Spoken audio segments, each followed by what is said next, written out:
Hello everyone, UPSC mind game ಚಾನಲ್ಗೆ ನಿಮಗೆಲ್ಲರಿಗೂ ಸ್ವಾಗತ. ಜಿಯೋಗ್ರಫಿನ ಕಂಟಿನ್ಯೂ ಮಾಡೋಣ. ಹಿಂದಿನ ಒಂದು ವಿಡಿಯೋದಲ್ಲಿ ಕೆಲವರಿಗೆ ಎಸಿಮೆಟ್ರಿಕಲ್ ಮತ್ತು ಮೋನೋಕ್ಲಿನಲ್ ಡಿಫ್ರೆನ್ಸ್ ಸ್ವಲ್ಪ ಕನ್ಫ್ಯೂಸ್ ಆಗ್ಬೋದು. ಅಂದರೆ ನಾನು ಡಯಾಗ್ರಾಮ್ ಬಿಡಿಸ್ಬೇಕಾದ್ರೆ ಒಂದೇ ಥರ ಬಿಡಿಸಿದ್ದೆ, ಈಗ ಅದರಲ್ಲಿ ನಿಮ್ಗೆ ಒಂದೇ ಥರ ಕಾಣಿಸ್ಬೋದು ಅಂತ ಸ್ವಲ್ಪ ಜಾಸ್ತಿ ಎಕ್ಸ್ಪ್ಲೇನ್ ಮಾಡ್ತಾ ಇದ್ದೇನೆ. ಮೊದಲಿದು ಅಸಿಮೆಟ್ರಿಕಲ್ ಫೋಲ್ಡ್ ನೋಡಿ.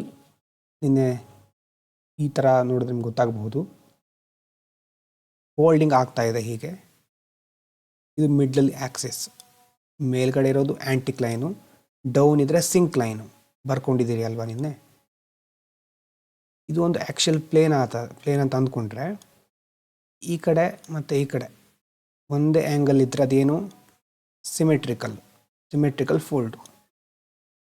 ಅದೇ ನೋಡಿ, ಆ್ಯಂಗಲ್ ಚೇಂಜ್ ಆಗ್ತಾ ಇದೆ. ಇಲ್ಲಿ ಇದ್ದ ಹಾಗೆ ಈ ಕಡೆ ಇಲ್ಲ ಅಲ್ವಾ, ಚೇಂಜ್ ಆಗಿದೆ ನೋಡಿ, ಬೆಂಟ್ ಆಗಿರೋದು ನೋಡಿ. ಎರಡು ಕಡೆ ಒಂದೇ ಥರ ಇಲ್ಲ, ಅದು ಅಸಿಮೆಟ್ರಿಕಲ್ಲು.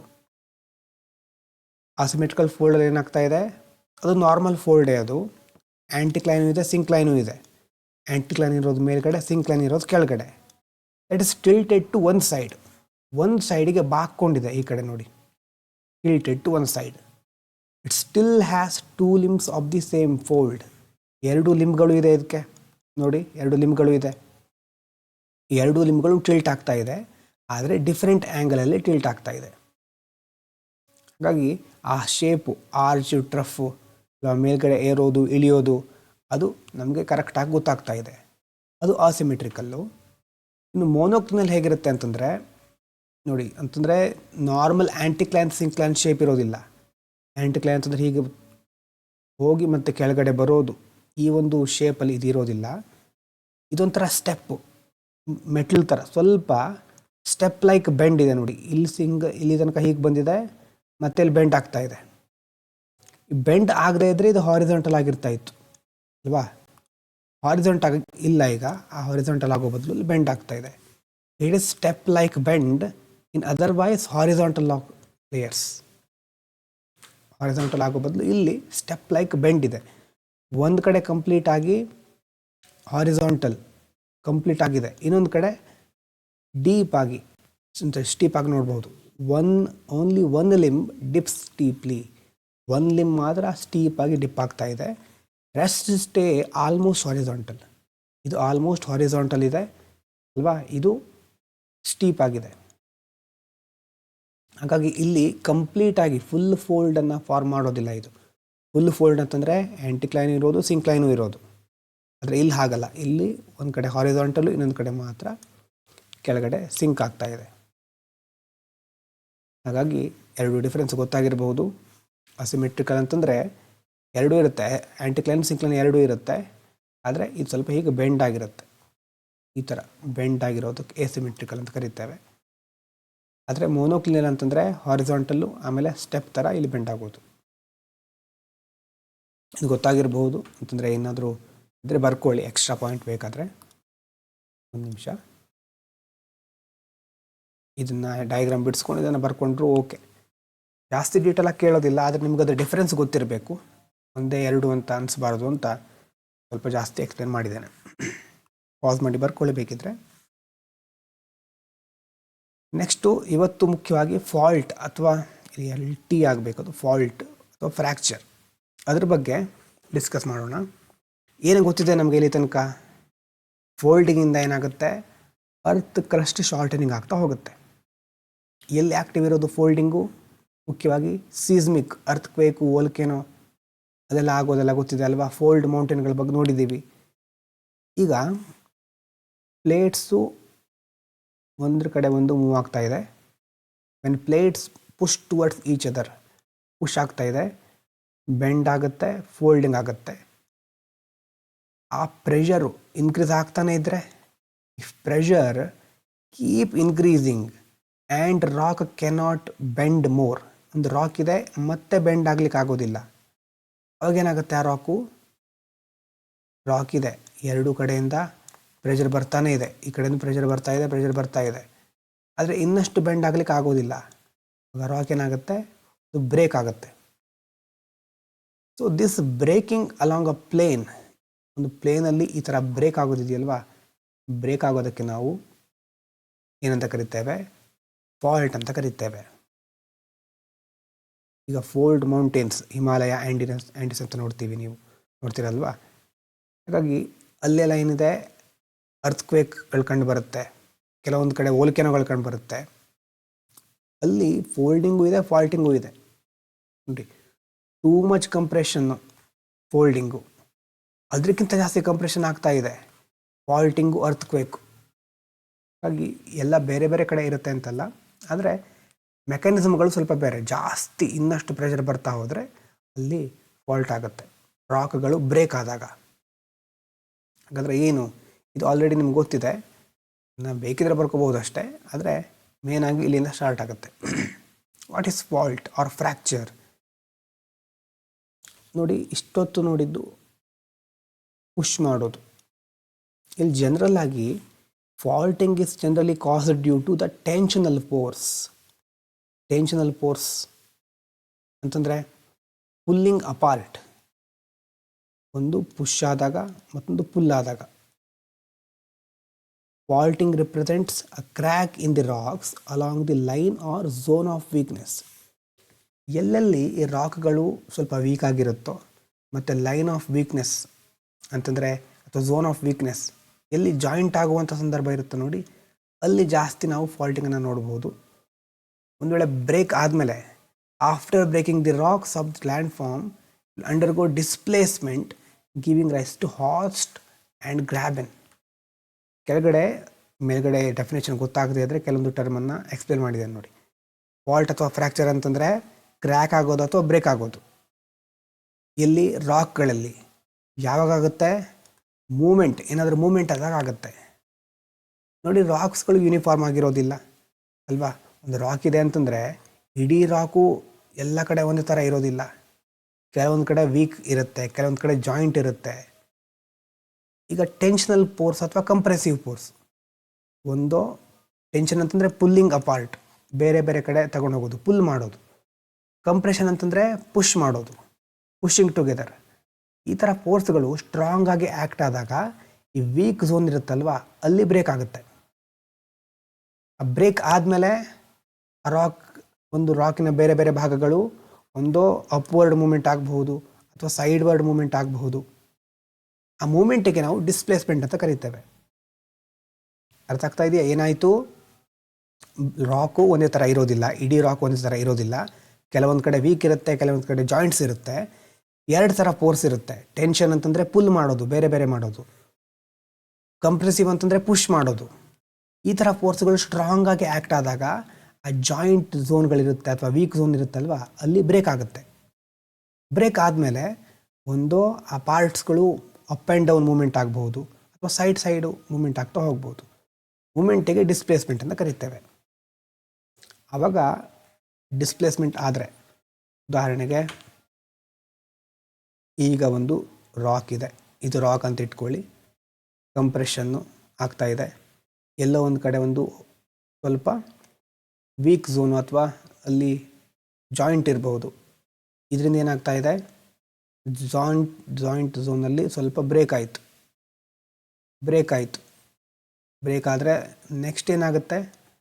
ನೆಕ್ಸ್ಟ್ ಇದೆರಡು ಒಂದು ಕೆಲವೊಂದು ಮೇಲೆ ಹೋಗ್ಬೋದು, ಕೆಲವೊಂದು ಕೆಳಗಡೆ ಬರ್ಬೋದು ಅಲ್ವಾ? ಕೆಲವು ಪಾರ್ಟ್ ರಾಕ್ನಲ್ಲಿ ಯಾವ ಥರ ಇರುತ್ತೆ ಅದಕ್ಕೆ ನಾವು ಮೇಲೆ ಅಥವಾ ಕೆಳಗಡೆ ಹೋಗ್ಬೋದು, ಅಥವಾ ಒಂದು ಈ ಕಡೆ ಹೋಗ್ಬೋದು, ಇನ್ನೊಂದು ಈ ಕಡೆ ಹೋಗ್ಬೋದು. ಸಿಚುವೇಶನ್ ನೋಡ್ತೇವೆ, ಅದರ ಆಧಾರದ ಮೇಲೆ ಗೊತ್ತಾಗುತ್ತೆ ನಿಮಗೆ. ಮುಂದೆ ಟೈಪ್ಸ್ ನೋಡಿದಾಗ ಗೊತ್ತಾಗುತ್ತೆ. ಹಾಗಾಗಿ ರಾಕ್ಸ್ ಅಪ್ ಡೌನು ಅಥವಾ ಸೈಡ್ ವೇ, ಆ ಮೂಮೆಂಟಿಗೆ ಏನಂತ ಕರಿತೇವೆ? ಡಿಸ್ಪ್ಲೇಸ್ಮೆಂಟ್. ಈಗ ಕೆಳಗಡೆ ಒಂದು ಹೋಯಿತು, ಮೇಲ್ಗಡೆ ಒಂದು ಹೋಯಿತು ಅಂತಂದರೆ ರೈಸ್ಡ್ ಬ್ಲಾಕ್, ಮೇಲ್ಗಡೆ ಹೋಗಿರೋದಕ್ಕೆ ಹಾರ್ಸ್ಟ್ ಅಂತ ಕರಿತೇವೆ, ಕೆಳಗಡೆ ಬಂದಿರೋದಕ್ಕೆ ಗ್ರ್ಯಾಬೆನ್ ಅಂತ ಕರಿತೇವೆ. ಇದನ್ನು ಟೈಪ್ಸ್ ಆಫ್ ಫಾಲ್ಟಲ್ಲಿ ನೋಡಿದ್ರೆ ಗೊತ್ತಾಗುತ್ತೆ. ಹಾಗಾಗಿ ಇಷ್ಟನ್ನು ಪಾಯಿಂಟನ್ನು ಬರೆದಿಟ್ಕೊಳ್ಳಿ. ಫಾಲ್ಟ್ ಅಥವಾ ಫ್ರ್ಯಾಕ್ಚರ್ ಅಂತಂದರೆ ಏನು ಅಂತ ಮುಖ್ಯವಾಗಿ ಇಲ್ಲಿ ಬರ್ಕೊಂಡಿರಬೇಕಾಗಿರೋದು ನೋಡಿ. ಇಲ್ಲಿಂದ ಈ ಪಾಯಿಂಟನ್ನು ಮುಖ್ಯವಾಗಿ ಬರ್ಕೊಳ್ಳಿ. ಇಷ್ಟು ಮೇಲ್ಗಡೆದು ಸಹ ಒಂಥರ ಅದು ಡೆಫಿನೇಷನ್ ಥರಾನೇ, ಆದರೆ ಈ ಪಾಯಿಂಟ್ ಇಂಪಾರ್ಟೆಂಟ್. ಇಲ್ಲಿರೋ ಪಾಯಿಂಟ್ಗಳು ಅರ್ಥ ಆಗಬೇಕು ನಿಮಗೆ. ಫಾಲ್ಟ್ ಅಥವಾ ಫ್ರ್ಯಾಕ್ಚರು, ಕ್ರ್ಯಾಕ್ ಅಥವಾ ಬ್ರೇಕ್ ಆಗುತ್ತೆ, ಮೂಮೆಂಟ್ ಆಗುತ್ತೆ ಆವಾಗ. ರಾಕ್ಸ್ಗಳು ಯೂನಿಫಾರ್ಮ್ ಆಗಿರೋದಿಲ್ಲ, ಝೋನ್ ಆಫ್ ವೀಕ್ನೆಸ್ಸು ಇರುತ್ತೆ ಅಥವಾ ಜಾಯಿಂಟ್ ಅಂತ ಕರಿತೇವೆ. ಟೆನ್ಷನ್ ಅಂತಂದರೆ ಪುಲ್ಲಿಂಗ್ ಅಪಾರ್ಟು, ಕಂಪ್ರೆಸಿವ್ ಅಂತಂದರೆ ಪುಷಿಂಗ್ ಟುಗೆದರು. ಆವಾಗ ಈ ಝೋನ್ಗಳಲ್ಲಿ ವೀಕ್ ಇರುತ್ತಲ್ವ, ಅಲ್ಲಿ ಬ್ರೇಕ್ ಆಗುತ್ತೆ ರಾಕ್ಗಳು. ಒಂದು ಮೇಲೆ ಕೆಳಗೆ ಮೂವ್ ಆಗಬಹುದು ಅಥವಾ ಸೈಡ್ ಮೂವ್ ಆಗಬಹುದು. ಆ ಮೂಮೆಂಟಿಗೆ ಡಿಸ್ಪ್ಲೇಸ್ಮೆಂಟ್ ಅಂತ ಕರಿತೇವೆ. ಮೂಮೆಂಟ್ ಆದಾಗ ಯಾವುದು ಮೇಲೆ ಹೋಯ್ತೋ ಅದಕ್ಕೆ ಹಾರ್ಸ್ಟ್ ಅಂತ ಕರಿತೇವೆ, ಕೆಳಗಡೆ ಬಂದಿದ್ದಕ್ಕೆ ಗ್ರಾಬೆನ್ ಅಂತ ಕರಿತೇವೆ. ಹಾರ್ಸ್ಟಿಗೆ ಬ್ಲಾಕ್ ಮೌಂಟೇನ್ಗಳ ಎಕ್ಸಾಂಪಲ್ಲು, ಗ್ರಾಬೆನಿಗೆ ರಿಫ್ಟ್ ವ್ಯಾಲಿ ಎಕ್ಸಾಂಪಲ್ಲು. ಇಷ್ಟು ಪಾಯಿಂಟ್ಗಳು ಇಂಪಾರ್ಟೆಂಟು, ಇದನ್ನು ಬರೆದಿಟ್ಕೊಳ್ಳಿ. Next types of faults. ಮೊದಲಿದು ನಾರ್ಮಲ್ ಫಾಲ್ಟ್. ನಾರ್ಮಲ್ ಫಾಲ್ಟ್ ಅನ್ನೋದು ಟೆನ್ಷನಲ್ ಫೋರ್ಸ್. ಟೆನ್ಷನ್ ಅಂತಂದರೆ ಪುಲ್ ನೋಡಿ ಕೆಳಗಡೆ. Tensional means plates pull away from each other. ಈ ಕಡೆ ನೋಡಿ, ಬ್ಲಾಕ್ ಇದೆ, 2 ಬ್ಲಾಕ್ಗಳು ಬೇರೆ ಬೇರೆ ಕಡೆ ಹೋಗ್ತಾ ಇದೆ, ಎಕ್ಸ್ಟೆನ್ಷನ್ ಅಂತ ಸಹ ಹೇಳ್ತೀವಲ್ವ. Normal fault caused due to tensional force pulling apart of the rocks. Apart ಬೇರೆ ಬೇರೆ ಕಡೆ. The displacement of the rocks will give rise to horst and graben. ಈ ಥರ ಫಾಲ್ಟ್ ಆದಾಗ ಒಂದು ಈ ಕಡೆ ಹೋಯಿತು, ಇನ್ನೊಂದು ಈ ಕಡೆ ಹೋಯಿತು ಅಲ್ವಾ. ಈಗ ಒಂದು ಕೆಳಗಿದೆ, ಇನ್ನೊಂದು ಮೇಲಿದೆ. ಮೇಲ್ಗಡೆ ಇರುವಂಥ ಪಾರ್ಟಿಗೆ ಹಾರ್ಸ್ಟ್ ಅಂತ ಕರಿತೇವೆ, ಕೆಳಗಡೆ ಇರೋದಕ್ಕೆ, ಕೆಳಗೆ ಬಂದಿರೋ ರಾಕಿಗೆ ಆ ಒಂದು ಭಾಗಕ್ಕೆ ಗ್ರಾಬೆನ್ ಅಂತ ಕರಿತೇವೆ. Due to pulling crust is stretched and elongated. Crust ಏನಾಗ್ತಾ ಇದೆ, ಸ್ಟ್ರೆಚ್ ಆಗ್ತಾ ಇದೆ, ಇಲಾಂಗೇಟ್ ಆಗ್ತಾ ಇದೆ. ಆವಾಗ central block moves down relative the sides. Central block ಇದೆ ಅಂತಂದರೆ ಕೆಲವೊಂದು ಕೆಳಗಡೆ ಬರುತ್ತೆ, ಕೆಳಗಡೆ ಬಂದಾಗ ಅಲ್ಲಿ ಗ್ರಾಬೆನ್ ಅಥವಾ ರಿಫ್ಟ್ ವ್ಯಾಲಿ ಅಂತ ಕರಿತೇವೆ. Side block remain high. Side ಬ್ಲಾಕ್ಗಳು ಕೆಲವೊಂದು ಮೇಲ್ಗಡೆನೇ ಇರಬಹುದು ಅಲ್ವಾ. ಮೇಲ್ಗಡೆ ಇರೋದಕ್ಕೆ ನಾವು ಹಾರ್ಸ್ಟ್ ಅಥವಾ ಬ್ಲಾಕ್ ಮೌಂಟೇನ್ಗಳನ್ನು ಎಕ್ಸಾಂಪಲ್ ಆಗಿ ತೆಗೆದುಕೊಳ್ಬಹುದು. ನೋಡಿ, lake Baikal in Russia situated in rift valley created by normal faulting. Normal ಫಾಲ್ಟಿಂದ ಕ್ರಿಯೇಟ್ ಆಗಿರೋದು ಲೇಕ್ ಬೈಕಾಲ್ ರಿಫ್ಟ್ ವ್ಯಾಲಿ. ಅಲ್ಲಿ deepest lake in the world, ಇದು ಇಂಪಾರ್ಟೆಂಟು. ಮತ್ತು ಇಲ್ಲಿ ಆಫ್ರಿಕನ್ ರಿಫ್ಟ್ ವ್ಯಾಲಿ ಎಕ್ಸಾಂಪಲ್ ಇದೆ. ಪಕ್ಕದಲ್ಲಿ ಸ್ವಲ್ಪ ಜಾಗ ಬಿಟ್ಟು ಇಲ್ಲಿ ಆಫ್ರಿಕಾದ ಡಯಾಗ್ರಾಮ್ ಬಿಡಿಸ್ಕೊಂಡು ಅದು ಎಲ್ಲಿ ಬರುತ್ತೆ ರಿಫ್ಟ್ ವ್ಯಾಲಿ ಅನ್ನೋದೆಲ್ಲ ಇಲ್ಲಿ ನೀವು ಡಯಾಗ್ರಾಮ್ ಬಿಡಿಸ್ಕೊಂಡಿರಬೇಕು. ಆಫ್ರಿಕನ್ ರಿಫ್ಟ್ ವ್ಯಾಲಿದು ಸರ್ಚ್ ಮಾಡಿ ನೋಡಿ, ಡಯಾಗ್ರಾಮ್ ಇರಬೇಕು. Also classic normal fault features. Mentally connect ಮಾಡ್ಕೊಳ್ಳಿ, ಅದನ್ನು ನೋಡಿ ಕರೆಕ್ಟಾಗಿ. ನಾರ್ಮಲ್ ಫಾಲ್ಟ್ ಅಂತಂದ್ರೆ ಏನು? ನಾರ್ಮಲ್ ಫಾಲ್ಟ್ ಅಂತಂದರೆ ಇದಾಗೋದು ಟೆನ್ಷನಲ್ ಫೋರ್ಸಿಂದ. ರಾಕ್ಸ್ಗಳು ಪುಲ್ ಅಪಾರ್ಟ್ ಅಲ್ವಾ, ಡಿಸ್ಪ್ಲೇಸ್ಮೆಂಟ್ ಆಗೋದ್ರಿಂದ ಯಾವ್ಯಾವುದು ಕ್ರಿಯೇಟ್ ಆಗುತ್ತೆ, ಹಾರ್ಸ್ಟ್ ಮತ್ತು ಗ್ರಾಬೆನ್ನು ಆಗ್ತಾ ಇರೋದು ಟೆನ್ಷನಲ್ ಫೋರ್ಸಿಂದ. ಕ್ರಸ್ಟ್ ಏನಾಗುತ್ತೆ, ಇಲಾಂಗೇಷನ್ ಆಗುತ್ತೆ. ಇಷ್ಟು ಮುಖ್ಯವಾಗಿ ನೆನಪಿಟ್ಕೊಳ್ಬೇಕು. ಸೆಂಟ್ರಲ್ ಬ್ಲಾಕು ಕೆಳಗಡೆ ಬರುತ್ತೆ, ಗ್ರಾಬೆನ್ ಅಂತ ಕರಿತೇವೆ, ರಿಫ್ಟ್ ವ್ಯಾಲಿ ಕ್ರಿಯೇಟ್ ಆಗಬಹುದು. ಸೈಡ್ ಬ್ಲಾಕು ಮೇಲ್ಗಡೆ ಇರುತ್ತೆ, ಹಾರ್ಸ್ಟ್ ಅಥವಾ ಬ್ಲಾಕ್ ಮೌಂಟೇನ್ ಅಂತ ಕರಿತೇವೆ. ಲೇಕ್ ಬೈಕಾಲು, ಆಫ್ರಿಕನ್ ರಿಫ್ಟ್ ವ್ಯಾಲಿ ಬೇಕಿದ್ರೆ ಬರ್ಕೋಬಹುದು. ಪಾಸ್ ಮಾಡಿ ಕೆಳಗಡೆ ನೋಡಿ, ಕೀವರ್ಡ್ಸ್ ಇಂಪಾರ್ಟೆಂಟ್. ನಾರ್ಮಲ್ ಫಾಲ್ಟ್ ಇರೋದು ಟೆನ್ಷನಲ್ ಫೋರ್ಸು, ಇಲಾಂಗೇಷನ್ ಆಗುತ್ತೆ, ಹಾರ್ಸ್ಟ್ ಅಂಡ್ ಗ್ರಾಬೆನ್ ಕ್ರಿಯೇಟ್ ಆಗುತ್ತೆ, ರಿಫ್ಟ್ ವ್ಯಾಲಿ, ಲೇಕ್ ಬೈಕಾಲ್. ಇಷ್ಟು ಕೀವರ್ಡ್ ಇಂಪಾರ್ಟೆಂಟ್ ಇದರಲ್ಲಿ. ಇದರ ಜೊತೆ ಹಾರ್ಸ್ಟ್ ಅಂಡ್ ಗ್ರಾಬೆನ್ ಮತ್ತು ಬ್ಲಾಕ್ ಮೌಂಟೇನ್ ಅಲ್ಲೂ ಸಹ ಆ ಎಕ್ಸಾಂಪಲ್ ಸಹ ಬರ್ಕೋಬಹುದು. ಇದು ನಾರ್ಮಲ್ ಫಾಲ್ಟ್. ರಿವರ್ಸ್ ಫಾಲ್ಟಲ್ಲಿ ಏನಾಗುತ್ತೆ, ನಾರ್ಮಲ್ ಏನಾಗಿತ್ತು ಫುಲ್ಲು ಅಲ್ವಾ, ಬೇರೆ ಬೇರೆ ಕಡೆ ಹೋಗೋದು. ರಿವರ್ಸಲ್ಲಿ ಏನಾಗುತ್ತೆ, ಕಂಪ್ರೆಷನ್ನು ಒಂದೇ ಕಡೆ ಬರೋದು. Formed due to the compressive forces results in to crustal shortening. ಅಲ್ಲಿ ಇಲಾಂಗೇಷನ್ ಆಗ್ತಾ ಇತ್ತು, ಇಲ್ಲಿ ಶಾರ್ಟನಿಂಗ್ ಆಗ್ತಾ ಇದೆ. ವಿಂಧ್ಯ, ಸತ್ಪುರ ಇದೆಲ್ಲ ಎಕ್ಸಾಂಪಲ್ ಇದಕ್ಕೆ. ಕಂಪ್ರೆಸಿವ್ ಅಂತಂದರೆ ಪ್ಲೇಟ್ಸ್ಗಳೇನಾಗುತ್ತೆ, ಪುಷ್ ಟುವರ್ಡ್ಸ್ ಈಚ್ ಅದರ್, ಒಂದೇ ಕಡೆ ಪುಷ್ ಆಗುತ್ತೆ. ಅವಾಗ ಕ್ರಸ್ಟ್ ಶಾರ್ಟ್ ಆಗುತ್ತೆ, ಥಿಕ್ ಆಗುತ್ತೆ. ಒಂದು ಬ್ಲಾಕು ಸ್ವಲ್ಪ ಮೇಲೆ ಹೋಗ್ಬೋದು, ಪುಷ್ಡ್ ಅಪ್ ಓವರ್ ಅದರ್ ಅಲ್ವಾ, over the other along with fault plane. ಈ ಫಾಲ್ಟ್ ಪ್ಲೇನ್ ಇದೆಯಲ್ವಾ, ಒಂದು ಮೇಲ್ಗಡೆ ಹೋಗಿಬಿಡ್ತು, ಇನ್ನೊಂದು ಕೆಳಗಡೆ ಇದೆ. So this is opposite to the sense of normal fault. Normal ಫಾಲ್ಟಿಗೆ ಹೋಲಿಸಿದ್ರೆ ಒಂಥರ ಅಪೋಸಿಟ್ ಇದು. ಅಲ್ಲಿ ಪುಲ್ ಆಗ್ತಾ ಇತ್ತು, ಇಲ್ಲಿ ಪುಷ್ ಆಗ್ತಾ ಇದೆ. ಸೊ ಇದಕ್ಕೆ ರಿವರ್ಸ್ ಫಾಲ್ಟ್ ಅಂತ ಕರೀತೇವೆ. ಇದರಿಂದ ಸ್ಟೀಪ್ ಸ್ಲೋಪ್ಗಳು ಕ್ರಿಯೇಟ್ ಆಗುತ್ತೆ. ನೋಡಿ, ಇಲ್ಲಿ ಸ್ಟೀಪ್ ಆಗಿರೋ ಸ್ಲೋಪ್ಗಳು ಕ್ರಿಯೇಟ್ ಆಗುತ್ತೆ. ಓವರ್ಲ್ಯಾಪಿಂಗ್ ರಾಕ್ ಲೇಯರ್ಸ್, ರಾಕ್ ಲೇಯರ್ಗಳು ಓವರ್ಲ್ಯಾಪ್ ಆಗೋದನ್ನು ಸಹ ನೋಡ್ಬೋದು. ಇದು ಮುಖ್ಯವಾಗಿ ಫೋಲ್ಡ್ ಮೌಂಟೇನ್ ರೀಜನ್ಗಳಲ್ಲಿ ಕಂಡು ಬರ್ತಾ ಹೋಗುತ್ತೆ. Keyword reverse fault. ಅಫೆಕ್ಟ್ ಆಗ್ತಾ ಇರೋದು ಕಂಪ್ರೆಸಿವ್ ಫೋರ್ಸು, ಕ್ರಿಸ್ಟಲ್ ಶಾರ್ಟನಿಂಗ್ ಆಗುತ್ತೆ. ವಿಂಧ್ಯ ಸತ್ಪುರ ಎಕ್ಸಾಂಪಲ್ಲು ಗೊತ್ತಾಗಿರ್ಬೋದು ನಿಮಗೆ. ಹಾಗಾಗಿ ಇಷ್ಟನ್ನು ಪಾಸ್ ಮಾಡಿ ಬರ್ಕೊಳ್ಳಿ. ರಿವರ್ಸ್ ಫಾಲ್ಟ್ದು. ಇದಾದಮೇಲೆ ಸ್ಟೆಪ್ ಫಾಲ್ಟ್. ಸ್ಟೆಪ್ ಫಾಲ್ಟ್ ಅಂತಂದರೆ ಸ್ಟೆಪ್ಸ್ ಅಂತಂದರೆ ಗೊತ್ತಿದೆ ಅಲ್ವಾ, ಮೆಟ್ಟಿಲುಗಳ ಥರ. ಒಂದು ವೇಳೆ if the displacement of the rocks occur vertically in the same direction, ಎಲ್ಲ ಇಲ್ಲಿ ನೋಡಿ, ರಾಕ್ಸ್ ಡಿಸ್ಪ್ಲೇಸ್ಮೆಂಟು ಒಂದೇ ಡೈರೆಕ್ಷನ್ನಲ್ಲಿ ವರ್ಟಿಕಲ್ ಆಗಿ ಆಗ್ತಾ ಇದೆ.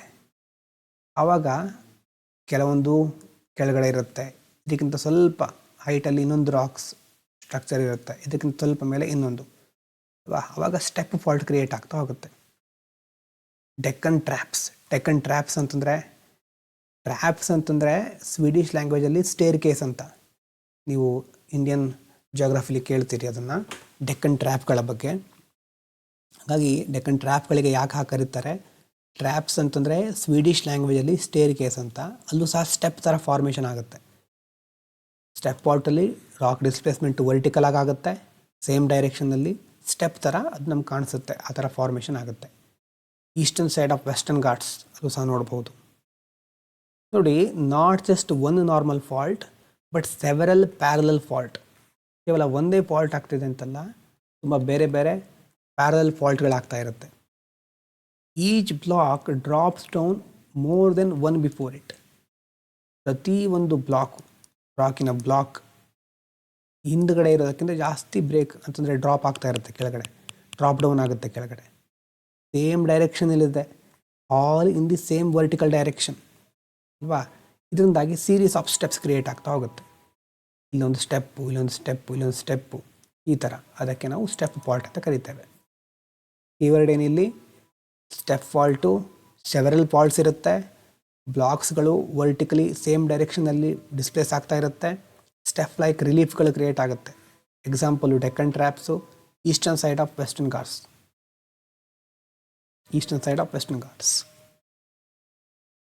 ಎಸ್, ಇಷ್ಟನ್ನು ಪಾಸ್ ಮಾಡಿ ಬರ್ಕೋಬಹುದು. ಈ ಡಯಾಗ್ರಾಮ್ ಸಹ ಬಿಡಿಸ್ಕೊಳ್ಳಿ. ಡಯಾಗ್ರಾಮ್ ಬಿಡಿಸ್ಕೊಳ್ಬೇಕು ಅಂತಂದರೆ ಇಷ್ಟು ಪರ್ಫೆಕ್ಟಾಗಿ ಮಾಡೋದು ಅಂತಲ್ಲ, ಆದರೆ ಜಸ್ಟ್ ಈ ಥರ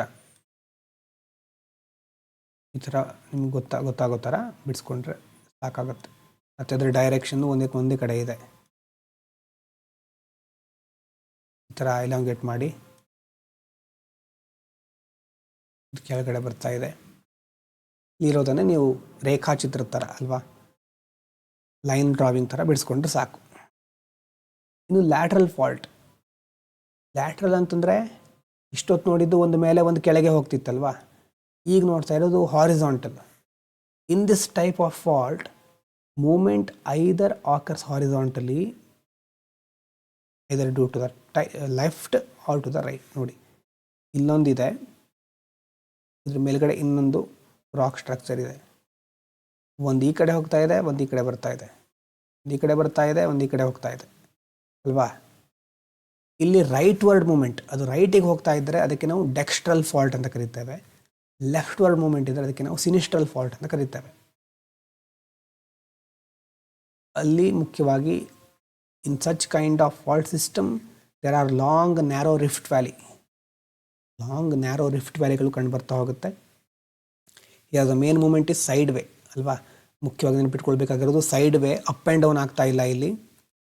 ಅದಾದಮೇಲೆ blocks slide horizontally past each other along the fault line. Horizontal movement ಆಗ್ತಾ ಇದೆ, ಅದು ಸಹ ನಿಮ್ಗೆ ಗೊತ್ತಿದೆ. ಇಲ್ಲಿ ನೆನಪಿಟ್ಕೊಳ್ಬೇಕಾಗಿರೋದು ಡೆಕ್ಸ್ಟ್ರಲ್ ಫಾಲ್ಟ್ ಅಂತ. Block on the opposite side appears to move to the right. ನಿಮ್ಮ ರೈಟಿಗೆ ಮೂವ್ ಆಗ್ತಾ ಇದೆ ಅಂತಂದರೆ ಅದು ಡೆಕ್ಸ್ಟ್ರಲ್ಲು. ರೈಟ್ ಅನ್ನೋದಕ್ಕೆ ಇಲ್ಲಿ ಡೆಕ್ಸ್ಟ್ರಲ್ ಅಂತ ಒಂದು ಭಾಷೆಯಲ್ಲಿ ಅಂತಂದರೆ ಇಲ್ಲಿ ಅದರ ಮೀನಿಂಗ್ ಅದು ಅಷ್ಟೇ. ಡೆಕ್ಸ್ಟರ್ ಅಂತಂದರೆ ಸಿನಿಸ್ಟ್ರಲ್ ಅನ್ನತ್ತಂತಂದರೆ opposite side appears to move to the left. ಮುಂದ್ಗಡೆ ಇರೋದು ಅಪೋಸಿಟ್ ಇರೋದು ನಿಮ್ಮ ಲೆಫ್ಟಿಗೆ ಮೂವ್ ಆಗ್ತಿದೆ ಅಂತಂದರೆ ಸಿನಿಸ್ಟರ್ ಅಂತ ಕರೀತಾರೆ. ಉದಾಹರಣೆ ನೋಡಿ, ನೀವು ಮತ್ತು ನಿಮ್ಮ ಫ್ರೆಂಡು ಒಂದು ರಾಕಿನ ಬೇರೆ ಬೇರೆ ಸೈಡಲ್ಲಿ ಅಥವಾ ಕ್ರ್ಯಾಕ್ ಇದೆ ಮಿಡ್ಲಲ್ಲಿ, ಫ್ರೆಂಡಲ್ಲಿದ್ದಾರೆ, ನೀವಿಲ್ಲಿದ್ದೀರಿ. ನಿಮ್ಮ ಫ್ರೆಂಡು ಒಂದು ವೇಳೆ ನಿಮ್ಮ ರೈಟಿಗೆ ಮೂವ್ ಆಗ್ತಾ ಇದ್ದಾನೆ ಅಂತಂದರೆ ಅದು ಡೆಕ್ಸ್ಟ್ರಲ್ಲು, ಅಥವಾ ಅವ್ನು ಲೆಫ್ಟಿಗೆ ಮೂವ್ ಆಗ್ತಾನೆ ಅಂತಂದರೆ ಸಿನಿಸ್ಟ್ರಲ್. ಮಿಡ್ಲಲ್ಲಿ ಮೂವ್ ಆಗಬೇಕಾದ್ರೆ ಮಿಡ್ಲಲ್ಲಿ ಒಂದು ಝೋನ್ ಕ್ರಿಯೇಟ್ ಆಗುತ್ತಲ್ವ, ಮಿಡ್ಲಲ್ಲಿ ಅವ್ರು ಮೂವ್ ಆದಾಗ ಅದರಿಂದಾಗಿ ಕ್ರಿಯೇಟ್ ಆಗೋದೇನು, ರಿಫ್ಟ್ ಲೈಕ್ ಡಿಪ್ರೆಷನ್, ಬೇಸಿನ್ಗಳಂತ ಹೇಳ್ತೇವೆ. ಮಿಡ್ಲಲ್ಲಿ ಆ ಥರ ರಿಫ್ಟ್ ಲೈಕ್ ಡಿಪ್ರೆಷನ್ಗಳು ಕ್ರಿಯೇಟ್ ಆಗುತ್ತೆ, ಆಳವಾಗಿರೋದು ಆ ಥರ ಒಂದು ಭಾಗ ಕ್ರಿಯೇಟ್ ಆಗುತ್ತೆ. ಇದರ ಬಗ್ಗೆ ಬೇಕಿದ್ರೆ ಬರ್ಕೊಳ್ಳಿ, ಇಲ್ಲಿ ಪಾಸ್ ಮಾಡಿ. ಲ್ಯಾಟ್ರಲ್ ಫಾಲ್ಟು ಅಂದರೆ ಇದರಲ್ಲೇನು ಬಹಳ ಡೀಪಾಗಿ ತಿಳ್ಕೊಳ್ಳೋದೇನಿಲ್ಲ, ಜಸ್ಟ್ ಮೂಮೆಂಟ್ ಯಾವ ಕಡೆ ಆಗುತ್ತೆ ಇಮ್ಯಾಜಿನ್ ಮಾಡ್ಕೊಳ್ಬೇಕಾಗುತ್ತೆ. ಇಮ್ಯಾಜಿನ್ ಮಾಡಿಕೊಂಡ್ರೆ ನಿಮ್ಗೆ ಈಸಿಯಾಗಿ ಗೊತ್ತಾಗ್ತಾ ಹೋಗುತ್ತೆ. ಅದಕ್ಕೆ ಶಬ್ದಗಳು ಹೊಸದಿದೆ ಅಷ್ಟೇ. ಸಿನಿಸ್ಟ್ರಲ್ಲು, ಡೆಕ್ಸ್ಟ್ರಲ್ಲು ಶಬ್ದಗಳು ಹೊಸದಾಗಿ ನೀವು ಕೇಳ್ತಾ ಇರಬಹುದು. ಒಂದು 2 ಸಾರಿ 3 ಸಾರಿ ಓದಿದರೆ ನೆನಪಿರುತ್ತೆ. ಮೇಲೆ ಕೆಳಗೆ ಮೂಮೆಂಟ್ ಆಗುತ್ತೆ, ಆ ಕಡೆ ಈ ಕಡೆ ಮೂಮೆಂಟ್ ಆಗುತ್ತೆ. ಇಲ್ಲಿ ಪಾಸ್ ಮಾಡಿ ಬರ್ಕೊಳ್ಳಿ. ಇಷ್ಟು ಮತ್ತು ಕೆಳಗಡೆ ಇಷ್ಟು.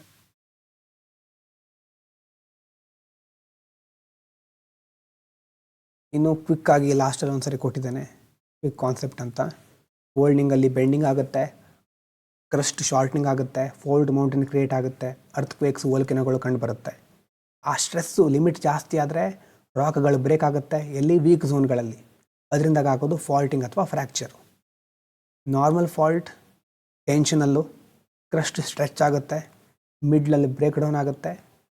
ಹಾರ್ಸ್ ಟು ಗ್ರಾಬೆನ್ ಅಲ್ವಾ, ಹಾರ್ಸ್ಟ್ ಅಂತಂದ್ರೆ ಏನು, ಗ್ರಾಬೆನ್ ಅಂತಂದ್ರೆ ಏನು ಬರ್ಕೊಂಡಿರೋದು ಅಥವಾ ಬಿಡಿಸ್ಕೊಂಡಿರೋದು ನೋಡಿ. ರಿವರ್ಸ್ ಫಾಲ್ಟ್ ಕಂಪ್ರೆಸಿವ್, ಇದು ಕ್ರಸ್ಟ್ ಶಾರ್ಟ್ ಆಗುತ್ತೆ, one block pushed over another, Vindhya Satpura. Step ಫಾಲ್ಟಲ್ಲಿ ಸೆವೆರಲ್ ಫಾಲ್ಟ್ಸ್ಗಳಿರುತ್ತೆ ಬೇರೆ ಬೇರೆ. All blocks move down in the same direction, ಒಂದೇ ಡೈರೆಕ್ಷನಲ್ಲಿ ಮೂವ್ ಆಗ್ತಾ ಇರುತ್ತೆ. ಆವಾಗ ಸ್ಟೇರ್ ಕೇಸ್ ಥರ ರಿಲೀಫ್ ಕಾಣ್ತಾ ಹೋಗ್ತೇವೆ. Deccan traps, eastern side of Western Ghats. ಅದಾದಮೇಲೆ ಲ್ಯಾಟ್ರಲ್ ಫಾಲ್ಟ್, ಮೂಮೆಂಟ್ ಹಾರಿಸಾಂಟಲಾಗಿ ಆಗ್ತಾ ಇರೋದು. ಹಾರಿಸಾಂಟಲಿ ಒಂದು ಅದು ರೈಟಿಗೆ ಹೋಗ್ಬೋದು, ಇನ್ನೊಂದು ಲೆಫ್ಟಿಗೆ ಬರ್ಬೋದು. ರೈಟಿಗಿದ್ರೆ ಡೆಕ್ಸ್ಟರು, ಲೆಫ್ಟಿಗಿದ್ರೆ ಸಿನಿಸ್ಟ್ರಲ್ಲು. ಮತ್ತು ಇದರಲ್ಲಿ ಮೂಮೆಂಟ್ ಆದಾಗ ಮಿಡ್ಲಲ್ಲಿ ಲಾಂಗ್ ನ್ಯಾರೋ ಫಾಲ್ಟ್ ವ್ಯಾಲಿಗಳನ್ನು ನೋಡ್ಬೋದು, ಬಿಗ್ ಬೇಸಿನ್ಗಳು, ಕ್ಯಾಸ್ಪಿಯನ್ ಸಿ, ಲೇಕ್ ಸುಪೀರಿಯರು, ಇದನ್ನು ಬೇಕಾದ್ರೆ ನೀವು ಮೆನ್ಷನ್ ಮಾಡ್ಕೋಬಹುದು. ಆದರೆ ಮುಂದೆ ಡೀಟೇಲ್ ಆಗಿ ನೋಡೋಣ. ಅಂತಂದರೆ ಅಲ್ಲಿ ರಿವರು, ಲ್ಯಾಂಡ್ ಫಾರ್ಮ್ ಮತ್ತು ಎಲ್ಲದಕ್ಕೂ ಲಿಂಕ್ ಮಾಡ್ಕೊಂಡು ಮುಂದೆ ಓದ್ಕೋಬೇಕಾಗುತ್ತೆ. ಇಷ್ಟನ್ನು ಕರೆಕ್ಟಾಗಿ ನೋಡಿಟ್ಕೊಳ್ಳಿ, ನೆನಪಿಟ್ಕೊಳ್ಳಿ. ಓಕೆನಾ? ಇಷ್ಟನ್ನು ಬರ್ಕೊಂಡಿರ್ಬೋದು ಅಂದ್ಕೊಂಡು ಮುಂದಿನ ವಿಡಿಯೋದಲ್ಲಿ ಕಂಟಿನ್ಯೂ ಮಾಡ್ತಾ ಹೋಗೋಣ.